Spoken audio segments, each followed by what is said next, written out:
Hello and welcome to AnimalChat, an Alberta SPCA podcast where we talk about animal welfare, animal behavior, and animal protection. I'm your host, Dan Colby, and thank you for listening. On this episode, we're discussing the very difficult and emotional process of grieving our pets. One veterinary clinic has hired a social worker to help its clients manage the flood of emotions that come when a pet leaves us. Today, we're talking to Joey Leslie from the Edmonton Holistic Veterinary Clinic about her job, what she does to support pet owners, and advice she has for everyone facing that heart-wrenching time of having to say goodbye to a beloved member of the family. You're a social worker. How is it that you ended up working at a vet clinic? That's a really good and interesting question.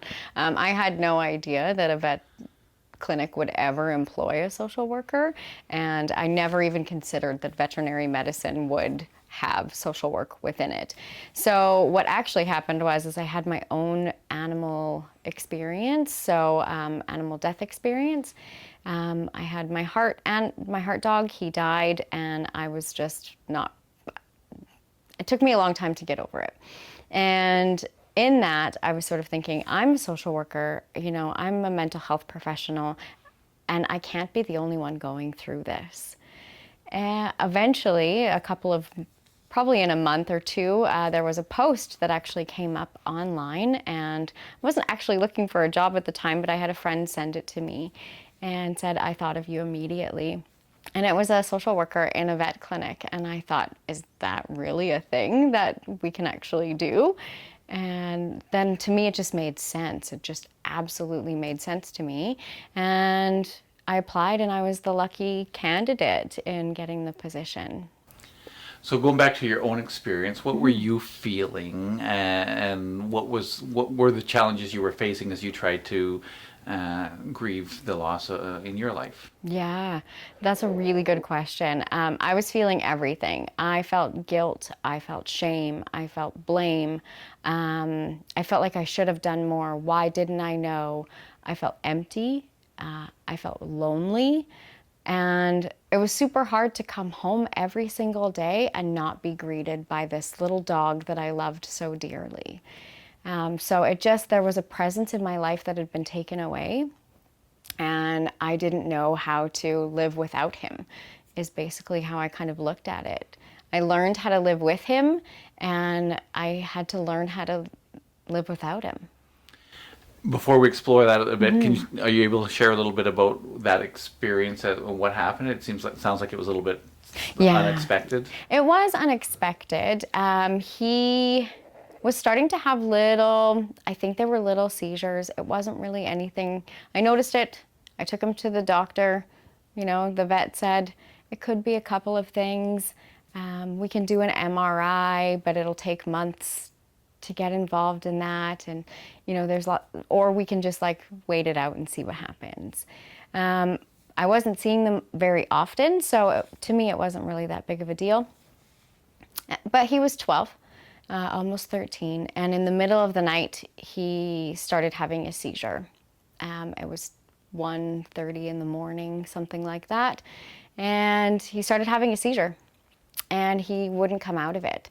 So I wrapped him up in a towel, and frantically drove to whatever 24-hour place was available. I'm in Sherwood Park, so it was Pulse, and showed up middle of COVID, and they took him from me, and then they called me on the phone as I sat in my car very anxiously waiting to hear from the doctor, and said there was really nothing they could do. So they gave him a couple of different types of medication. An anti-seizure didn't stop it, and then an anesthetic just didn't calm him down either. By then, the brain damage would have been pretty tremendous. So they let me into the comfort room in the back, and I said goodbye, and then I went home without my dog that night. What was his name? Bean. Bean, okay. Yeah.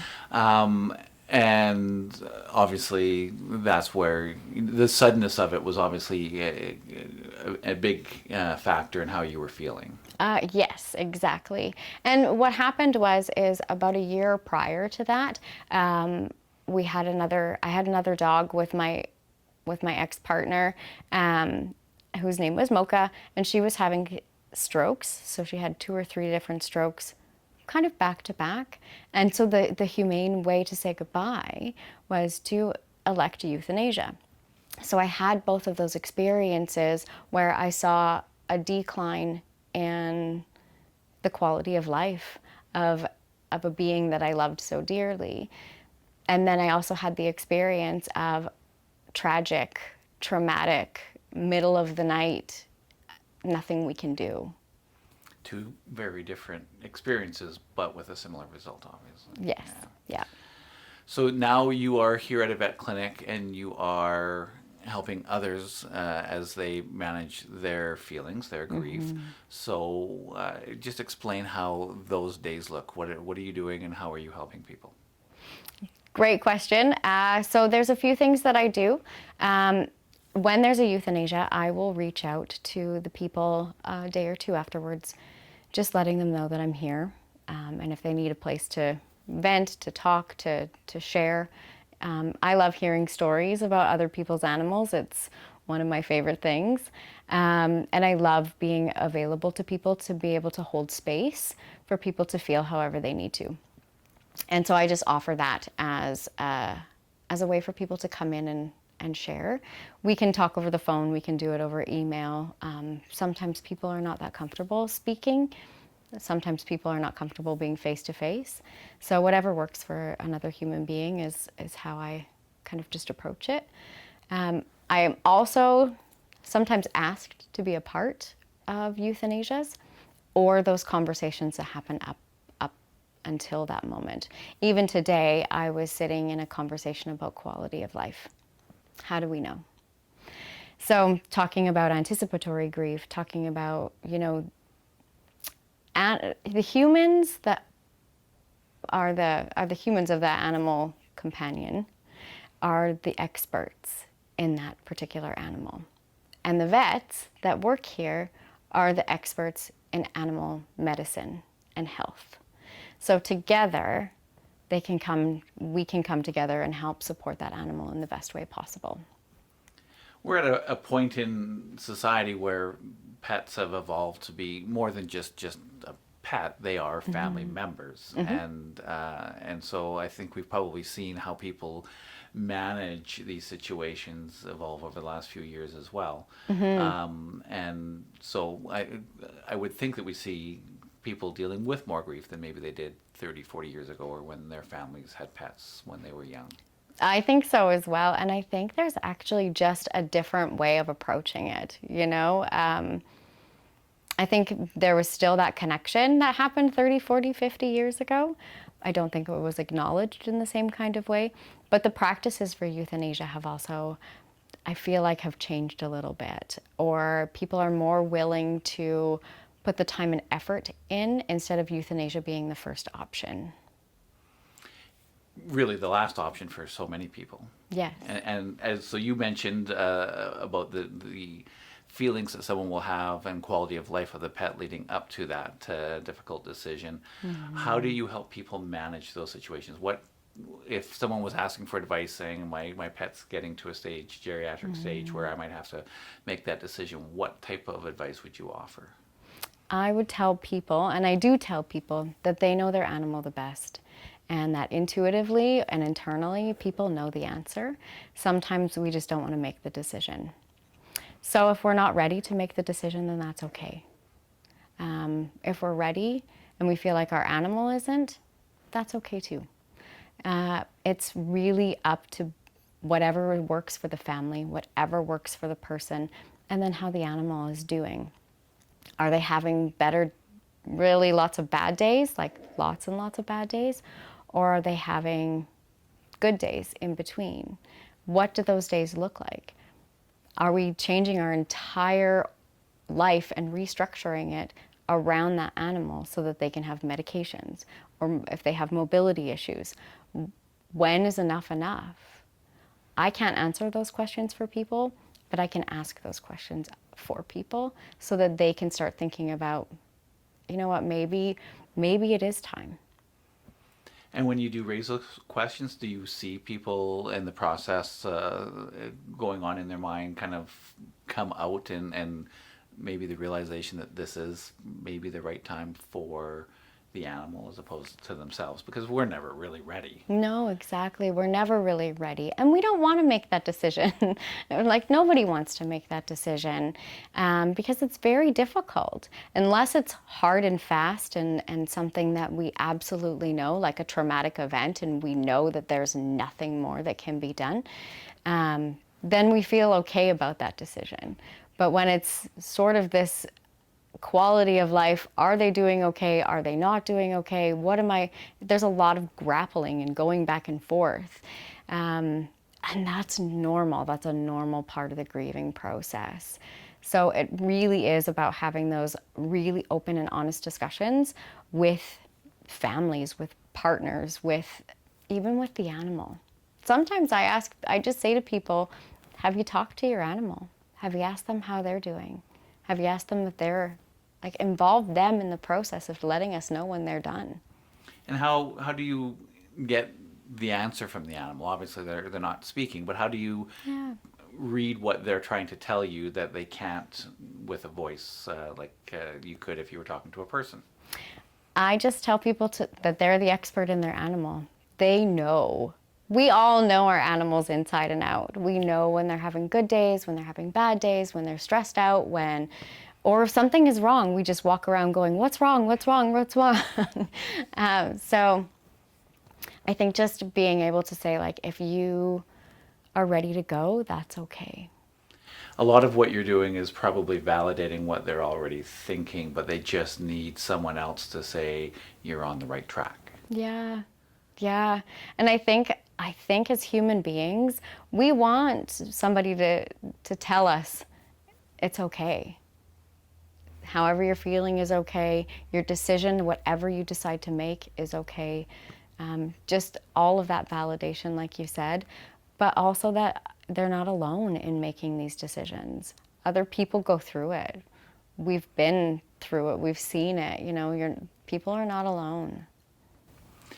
So when you are talking with someone who is in those first minutes or hours after they've made the difficult decision and euthanized a pet that they've had for over 10 years, over 15 years, over 20 years in some cases, how do you or what do you say to them that will help them with their grieving? And everyone's unique in how they grieve, but there's probably some commonalities of these are things you can do that'll probably help you through the process over the next few days or weeks. Yeah, usually what I like to do is, as we go through a conversation a little bit, I like to know about the quirks about the animal. Tell me something funny. What is a quirk that they had? What is your favorite memory? What's your first memory of your animal? How did they get their name? Tell me a little bit about them, because I want to know who they are. And that can help lighten some of that experience of heaviness and that sadness.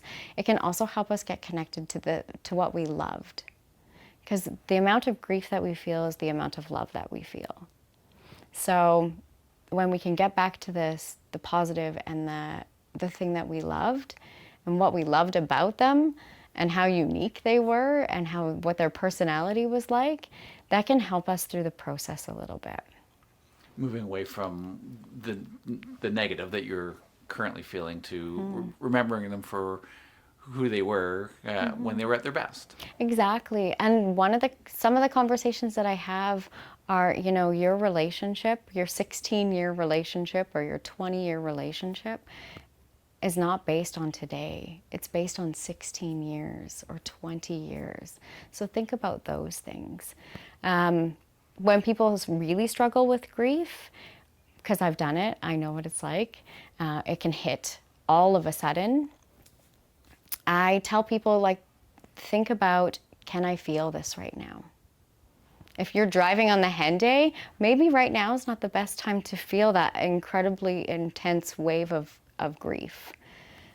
So maybe it's just talking to yourself and I know this sounds a little wild, but talking to yourself a little bit and just saying, I feel my grief, but I can't feel it right now. In some cases, I would imagine some people think that to fill the void, that they might want to replace the pet with another pet right away. What is your counsel on that one? It is up to the family or the person.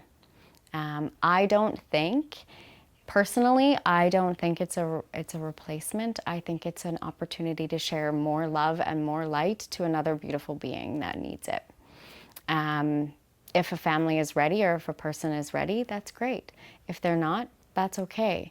For myself, after I lost Bean, I said, I'm never doing this again. I'm never doing this again. I had fostered animals before. I'd had my own animal, I'd had a family of 3 dogs and fostering all over the place. So I was surrounded by dogs all of the time. And when Bean died, I had nothing. And I said, I'm not doing this anymore. And then I start working here, and then all of a sudden there's a dog that's in need. And I offered to help for a couple of weeks, and then I adopted her. A foster fail. Right, exactly. But, from somebody that was like hard set, I'm never going through this again, to I don't feel complete unless I have another being in my life. It's whatever's right for that person's journey. And I understand, and I think anybody would sort of understand, whether you get one right away, whether you wait 2 years, whether you never have one again. I think it's all valid and important, and it's whatever that person decides. Because in some situations, and I'm thinking perhaps maybe seniors who may live alone, and a cat or a dog may be the only daily connection that they have with a consistent connection with another being, that loneliness is really tough. And, picking up, adopting another animal may not make sense, and that's probably really tough. Yeah. Well, and then there's opportunities to foster, or maybe it's pet sitting, or maybe it's offering to take care of one of their friends or family's animals.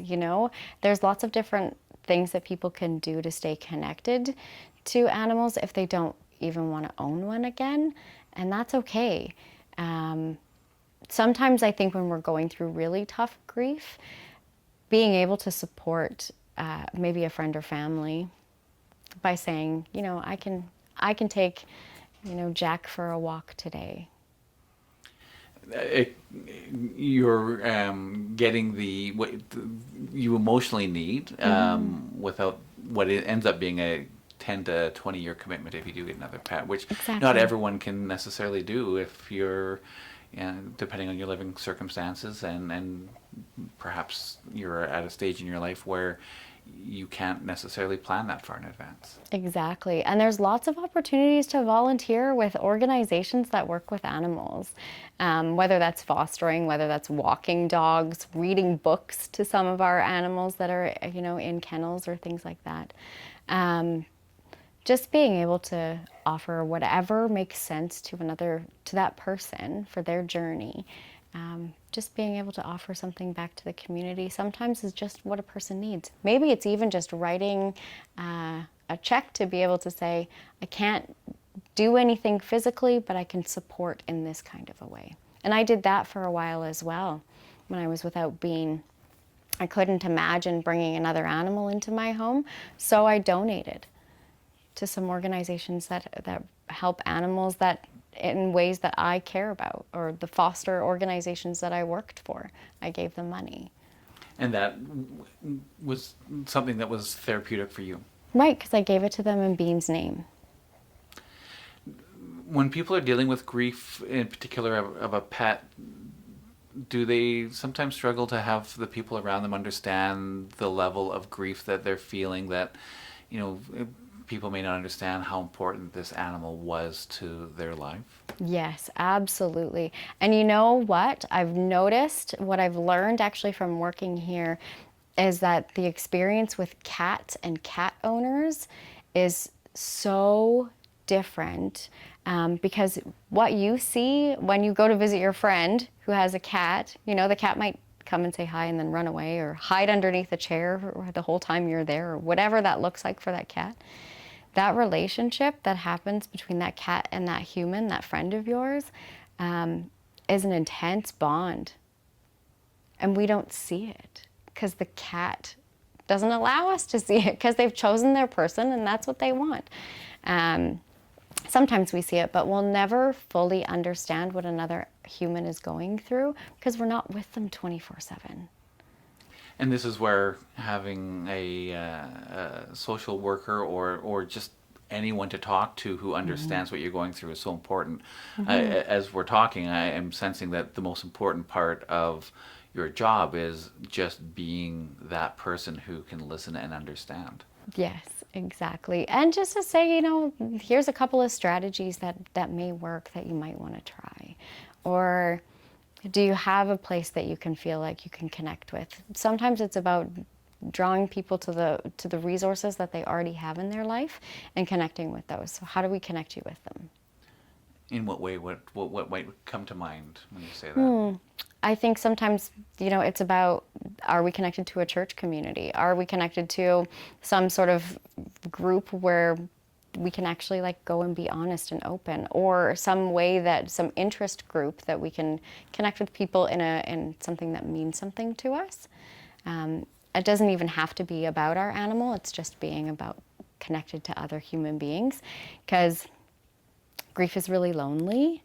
Grief is very isolating. So how do we get you connected back to the things that are important to you? When children are involved, I would imagine that people have a difficult time trying to explain what's happening to their children, especially young children. What do you advise there? Just be open and honest. I mean, use language that's going to make sense to a child. But if we're telling our child that they're going to the farm, that might not be helpful. Children have what's called magical thinking, where they think, if they think hard enough, maybe their animal will come back from the farm, or maybe their actions are the reason why animal went to the farm. So if we can start having conversations about death and dying from a very honest and open place, it's not comfortable, and we can show that, right? When we can model ourselves going through grief, we can model a better relationship with death and dying, so it doesn't become so scary and it doesn't become something to fear and run away from, but more of a, let's just have an open, honest conversation. Do you have any questions? Does this make sense to you? What more do you need? Are children, do you find that when you're open with them, or when people are open with them, that they're quite intuitive and understanding of what's going on? For the most part, kids are really curious about death. They ask a lot of questions. I know I have a friend who has a 3-year-old who, recently their goldfish died, and something else in their life died, and there was a lot of questions about death. So they're curious about it. So let's have those conversations and be open. Where it becomes problematic is because we have to face our own issues or our own mortality, and then our own feelings about death and dying, our own grief stories, our own journey. That's where it becomes a problem. So how do I feel about death when I'm talking to my child is something that's very important for parents or grandparents or caregivers to understand, so that they can kind of deal with it and not necessarily shelter a child from death and dying, but also it could be a journey of learning for two people together. Because children will connect the death of the pet to inevitable situations with their human family members as well. Exactly. Yeah, it's the same thing to them. Death is death, and they love and they don't know how to process some of this stuff. So we have to help them. I think there's a lot of resources that are out there for people that are going through difficult grief experiences. And a thing to remember is that any grief experience that we've had will come and join the party when we're experiencing grief again. Even if we've dealt with it, So dealt with my grandfather's death, dealt with my dad's death, and then Bean died. All of those grief experiences all came together, which makes it really challenging, and it makes it scary, and it makes it lonely and very tricky. Grief is tricky. But we can work through that kind of stuff. We can honor the relationships that we had. We can be honest about some of the feelings that we're feeling. And we don't have to shy away from that stuff. We can say, you know, I'm really struggling today. Is there anything that I can do to get myself out of this? One of the things that I tell as a suggestion, if we're really struggling with some grief and we don't feel like we have time to deal with it, sometimes if we just schedule that time, you know, from 8 until 8:30, set an alarm, do something from 8 till 8:30, whatever that looks like. Look at some pictures, do the memories, have that feeling, do the grief process. When that alarm goes off, we can choose to leave that situation. We can choose to leave the grief where it is. Or we can set another alarm and spend another 15, 20 minutes, whatever's needed. And then we can get up from that moment, or that all of those feelings, we can put them all back in their box, put the box back up on the shelf, and then we can go about our day. Whether that's, you know, sometimes it's just getting up from a room that we've been grieving in and just taking a breath and being thankful for what we have. Sometimes it's going for a walk. Sometimes it's just, okay, that was a lot. I don't know if I'm ready to do that again for a while, but at least I've done it. Because if we don't deal with our grief, we're going to deal with it in an unhealthy way, and it's going to come up somehow. So if we're scheduling our life anyways, just schedule in a little bit of time to remember. I've never heard it put like that before, but that's rather genius, to use that word, that you're in control of. Yeah. As you say, you're going to have those feelings, but now you're in control of when and where they happen, not when you're driving down the freeway or down the highway, or when you're at work, which is probably where, you know, a lot of people struggle, is when they go to the office and they can't turn it off, or you can't focus on work. Right, exactly. Or if you have children and they're grieving, and so, you know, we're dealing with our children and their grief, we don't then process our own. So if we can set aside time to be able to process our own, then we honor our feelings and we're able to show up for everybody else's. Do you have conversations with pet owners as they come in about perhaps that the pet might outlive them? Because that's a situation that occurs, and at the Alberta SPCA we see it all the time, where the animals have outlived their owner. And about having a plan in place for the animals after, so that you know that the animal will be taken care of in a way that meets your expectations? Yes, absolutely. I think we even have some clients here that have, before they go on vacation or before they go holiday, they make sure that the animal is taken care of some way, somehow, whether that's talking to family or just having it written down in a will even. But yeah, definitely having those plans in place to be able to say that I know what's going to happen to my animal if something happens to me. Which is comforting, absolutely, for those people. Mm-hmm.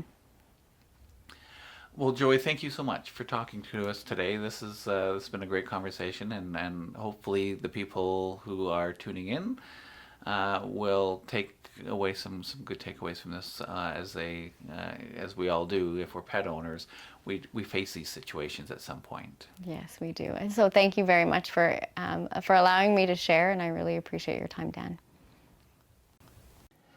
If you found this episode insightful, you may also want to listen to our episode from September 17th, 2021, titled Including Your Pets in Your Will. You can find that episode and all AnimalChat podcasts on our website, albertaspca.news/podcast. Thank you for listening. Bye for now.